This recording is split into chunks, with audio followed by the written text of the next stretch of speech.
ยับมาเบิ่งทางด้านเรียกงานของทางปกส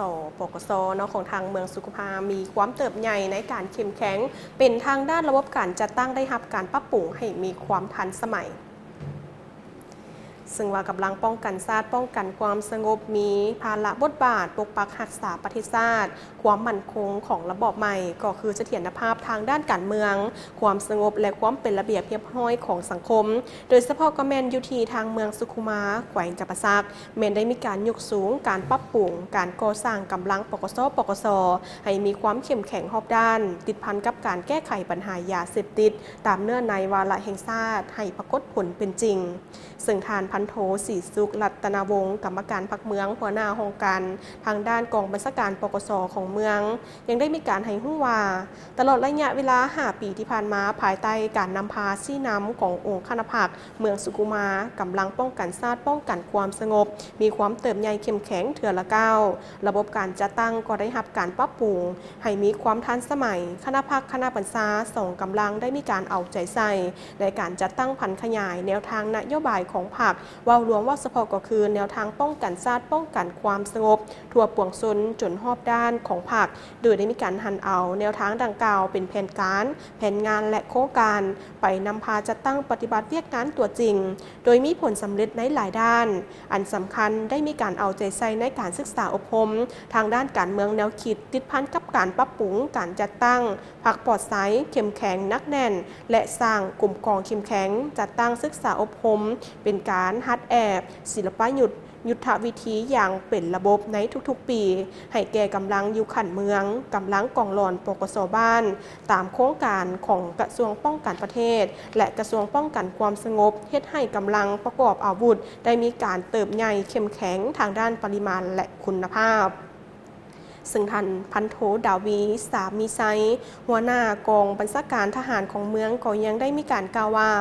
การแก้ไขปัญหายาเสพติดตามเนื้อในวาระแห่งชาติคณะพรรคคณะบัญชาได้มีการจัดตั้งผันขยายคำสั่งเลขที่2ของกลุ่มการเมืองศูนย์กลางภาคว่าด้วยการเพิ่มทวีการนำพาซี่นำของคณะพรรคในแต่ละขั้นต่อการสกัดกั้นและแก้ไขปัญหายาเสพติดตาม6จุดสุ่มและ3แนวเวียกงานหันมาเป็นโครงการและแผนในการจัดตั้งปฏิบัติของตนเองเพื่อเป็นการสร้างความรับผิดชอบให้ได้มีการรับรู้และเข้าใจอย่างลึกซึ้งกว้างขวางในทั่วสังคมได้มีการโฆษณาศึกษาอบรมเผยแพร่ผลให้ของยาเสพติดอยู่ทางด้านบรรดากลุ่มกองห้องการเมืองที่ได้มีการอ้อมข้างและก็สถาบันการศึกษาโรงเรียนกลุ่มบ้านในทั่วเมืองได้อยู่69ครั้งมีผู้เข้าร่วมทั้งหมดแมน17.741คนเป็นหญิงแมน9.403 คนนั่นเองติดป้ายจินตนาการเป็นป้ายใหญ่ติดป้ายโฆษณาเป็นผลให้ของยาเสพติดโฆษณาผ่านโทรโขงของบ้านให้ได้แล้วก็ได้มีการขึ้นบัญชีเป้าหมายยาเสพติดและเป้าหมายเสพได้ทั้งหมดแมน443รายบางคดียาเสพติดได้อยู่200คดีได้มีการกักตัวผู้กระทำผิดได้อยู่374คนเป็นหญิงแมน33คนได้มีการยึดของกลางประเภทยาบ้าได้อยู่จำนวน 193,339 เม็ดด้วยกันยาไอจำนวน8ถุงอาวุธดัดแปลง1กระบอกรถจักร2คันรถใหญ่2คันโทรศัพท์59หน่วยเป็นเงินแมนจำนวน 75,817,000 กีบและก็ยังมีคอลลาเจน4ถุงเคตามีน4ถุงน้อยด้วยกัน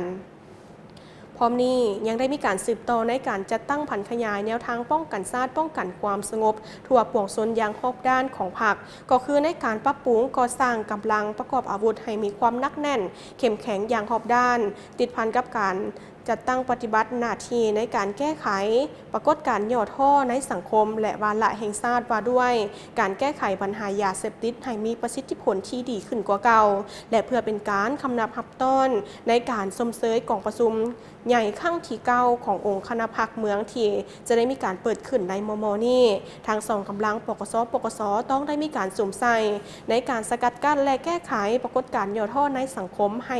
มีความเด็ดขาดเข้มงวดเป็นต้นกระเม็นทางด้านปัญหาอาชญากรรมยาเสพติด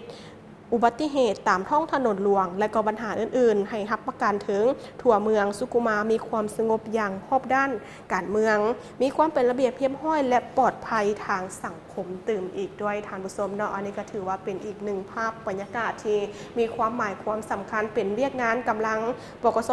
ของทางเมืองสุขุมาเพิ่นได้มีความเติบใหญ่เข้มแข็งแล้วก็ระบบการจะตั้งได้รับการปรับปรุงไปในทางที่มีความทันสมัยดีขึ้นนั่นเองเนาะอันนี้ก็ถือว่าเป็นเวียกงานที่พวกเขาได้มีการนำมารายงานให้ทานผู้ชมได้มีการติดตาม